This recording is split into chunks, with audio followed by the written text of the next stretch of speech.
News, आवाज महाराष्ट्राचा। महाराष्ट्राच्या राजकारणात अजितदादा पवार यांनी एक वेगळा आणि विक्रमी ठसा उमटवला आहे। सलग 6 वेळा उपमुख्यमंत्रीपद भूषवणारे ते राज्यातील एकमेव नेता म्हणून ओळखले जातात। त्यांच्या दीर्घ आणि प्रभावी राजकीय प्रवासाने राज्याच्या सत्ताकारणात महत्त्वाची भूमिका बजावली। अजित पवार यांनी पहिल्यांदा 2010 ते 2012 या कालावधीत उपमुख्यमंत्री पदाची जबाबदारी स्वीकारली।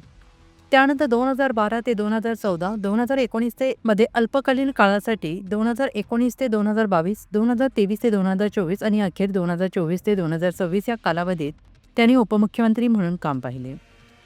अशा प्रकारे 6 वेळा उपमुख्यमंत्री पद भूषवण्याचा विक्रम त्यांच्या नावावर नोंदवला गेला। दरम्यान 28 जानेवारी रोजी सकाळी झालेल्या विमान अपघातात अजितदादा पवार यांचे दुर्दैवी निधन झाले। त्यांच्या निधनाने संपूर्ण महाराष्ट्रात शोककळा पसरली होती।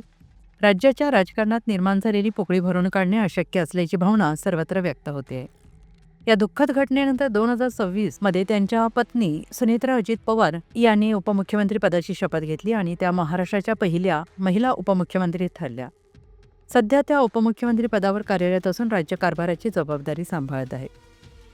अजितदादा पवार यांच्या राजकीय वारसा आणि सुनेत्रा पवार यांची ऐतिहासिक शपथ हे महाराष्ट्रातील राजकारणातील महत्त्वाचे पर्व मानले जात आहे। पुणे तसेच पिंपरी चिंचवड आणि महाराष्ट्रातील महत्त्वाच्या आणि ताज्या बातम्या पाहण्यासाठी महाराष्ट्र 18 न्यूज चॅनलला यूट्यूबवर सबस्क्राईब करा आणि बेल आयकॉन प्रेस करा।